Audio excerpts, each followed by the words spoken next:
parti pour un nouvel update où nous aurons ici du fantasy, de la romance et de la dystopie et du fantastique. Donc un peu de tout encore une fois.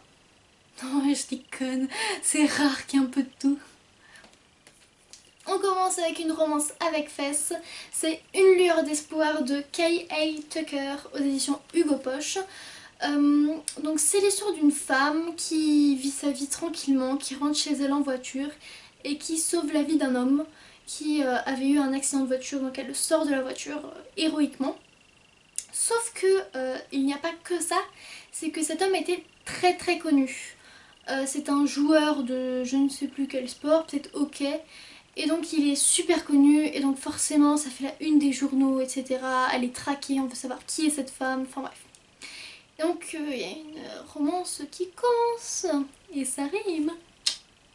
Non mais du coup ça change parce que c'est... Enfin on voit tout le temps des joueurs de hockey, etc. Moi j'en ai je ne sais combien de livres qui en parlent. Mais c'est vraiment rare que ça parle de femme qui a sauvé un homme d'un accident, etc. Donc ici ça parle de reconnaissance, d'accident, de rééducation, mais c'est pas dans le médical, c'est juste on voit un peu le sujet et comment ça se passe mentalement. Euh, Ici on parle d'amitié, on parle d'amour, on parle de tout un tas de choses et c'est pour ça que ce livre fait qu'il est très intéressant. En plus il est long, donc moi j'adore forcément, il fait ouais 650 pages, donc 650 pages, donc moi j'adore forcément une romance qui fait autant, c'est trop bien. Donc j'ai beaucoup aimé et c'est un livre que je relirai avec beaucoup de plaisir. J'ai beaucoup aimé les deux personnages principaux, donc leur caractère, comment ils parlent entre eux, etc. J'ai vraiment beaucoup accroché, beaucoup aimé et je le recommande chaudement. Mais vu qu'il y a de la fesse, pas pour les trop jeunes, faut pas oublier. Ensuite on continue avec Gardien des cités perdues de Shannon Messenger aux éditions Lumen. Donc c'est le 7ème tome, le dernier qui est sorti, donc il s'appelle Réminiscence. Donc c'est le dernier qui est sorti comme je l'ai dit, donc j'attends le 8ème tome en ce moment. J'en ai déjà parlé plein de fois, donc je sais plus trop quoi dire. C'est Sophie qui se rend compte que c'est une elfe parce qu'on vient la voir et qu'on lui dit « Hey, t'es une elfe !» Et du coup elle va dans le royaume des elfes. Et elle apprend qu'elle a des pouvoirs, elle se fait des amis, elle est un peu entre plusieurs mecs pour les amours, on n'en parle pas trop mais on voit qu'il y a des petits trucs avec ci, avec ça, etc. Mais c'est surtout qu'elle a une quête, elle a des aventures avec ses amis, elle se battent, etc. Parce qu'ils ont un but dans la vie, etc. Enfin bref.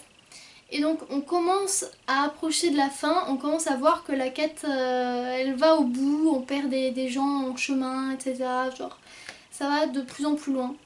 Et donc ce livre, forcément, j'ai adoré comme chacun, je peux pas vous en dire plus, à part que c'est une saga excellente. Et même si elle est pour les enfants, elle est aussi pour les ados, pour les adultes. Et ouais, c'est long, donc c'est pas forcément pour les enfants, parce que c'est vrai que ce tome-ci, il est très long, par exemple, comme plusieurs, il fait 750 pages. Donc, sachant que c'est déjà le 7ème tome, il faut être assez... aimer beaucoup la lecture pour pouvoir lire des tomes conséquents comme ça, quoi.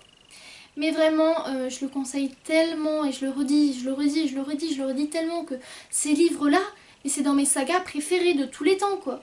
Lisez-les, vraiment, vraiment, vraiment, parce que les personnages, je les aime tellement, certains, mais tellement. Ensuite, on m'a offert l'intégrale hardback, donc du récit, c'est ça, de la sélection, donc c'est de Caracas aux éditions Robert, collection R. Donc j'ai déjà lu la sélection, tout le monde sait que c'est un coup de cœur, que c'est excellent. C'est une dystopie où il y a 35 candidates qui sont sélectionnées pour épouser le prince. Et donc le prince fait sa sélection, donc c'est une télé-réalité. Il fait sa sélection parmi les 35, il en élimine un peu, etc. Et notre héroïne, America, fait partie de ces 35 candidates. Et donc elle apprend à se rapprocher du prince Max. Je sais plus comment il s'appelle. Ça commence par Max. Maxon, quelque chose comme ça. Donc on voit comment elle se rapproche du prince, etc. De la sélection, enfin bon, voilà. C'est vraiment une trilogie que j'adore. Et c'est pour ça que du coup, à la base, elle a ma soeur et qu'on m'a acheté le tome hardback. parce que j'aime trop, c'est trop bien. Et vraiment c'est de la romance, c'est de la dystopie, on parle un peu de politique mais pas énormément non plus. Mais c'est un tome que j'adore, enfin c'est une saga que j'adore. Alors il y en a peut-être certains qui me diront oui mais un tome 4 et un tome 5. Oui mais non, ça fait pas partie de la trilogie, je suis désolée. Donc non. Ensuite il y a une trilogie de Colleen Hoover.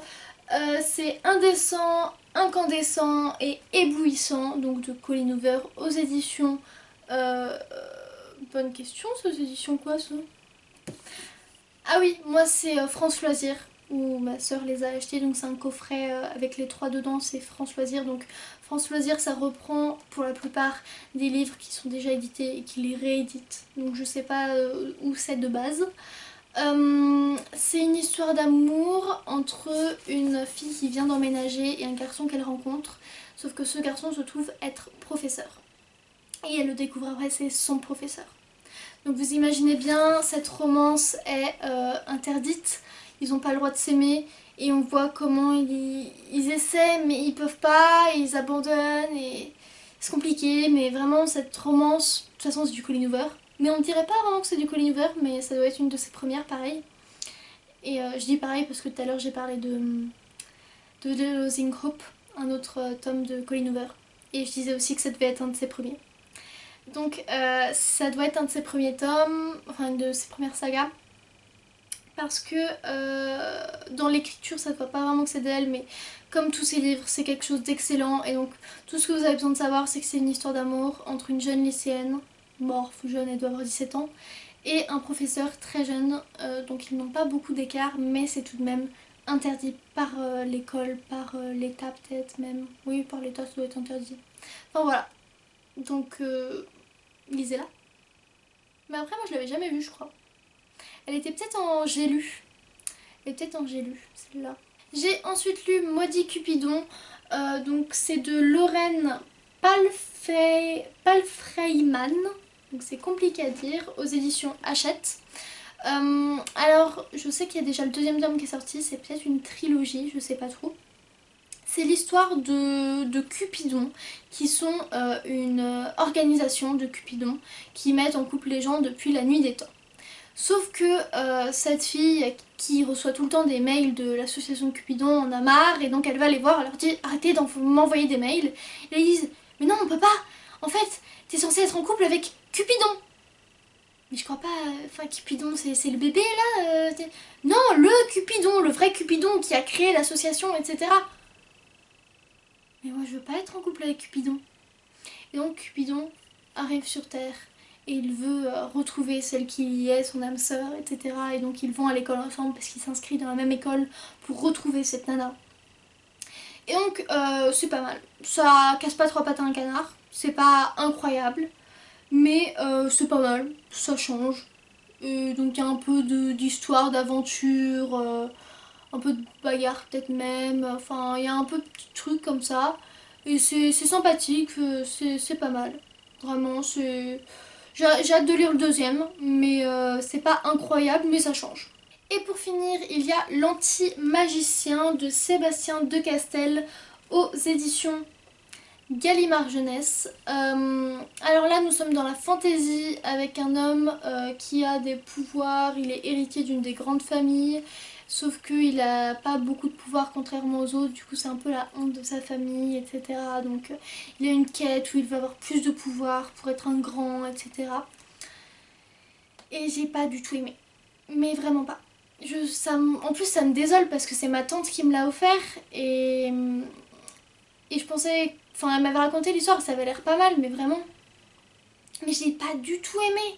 Les personnages, il y en avait beaucoup trop, je les confondais tous avec des noms, mais laisse tomber. Et en plus, ils étaient pas approfondis, j'ai trouvé. Genre vraiment, les personnages, tu sais pas ce qu'ils ressentent, ce qu'ils sont dans la tête, etc. Tu connais rien d'eux. Et ça m'a saoulée, ça m'a saoulée. Affreux. Vraiment, je l'ai lu parce que c'est elle qui me l'a offert, mais... Oh ah non, mais non, non, c'est... Ah vraiment j'ai pas pu quoi. Surtout que je sais que j'ai le deuxième tome en plus.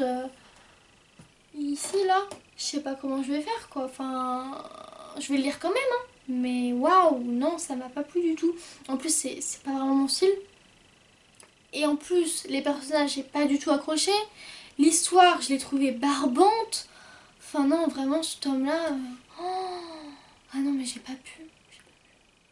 Je savais plus quoi faire. Un truc de magicien, ça a l'air cool, mais... J'étais en train de couler. Je sais pas quoi vous dire de plus, hein. Il a une quête, etc. Mais je trouve ça nul, vraiment nul. Bon bah voilà, j'ai fini avec cet update. J'espère qu'il vous aura plu. Dites-moi tout en commentaire, mettez un petit pouce en l'air. Je fais de la bouillie pour les 3 petits cochons. Pour deux. Bref, petit pouce en l'air et laissez-moi les commentaires. Et je vous souhaite de joyeuses lectures. Et je vous dis à bientôt!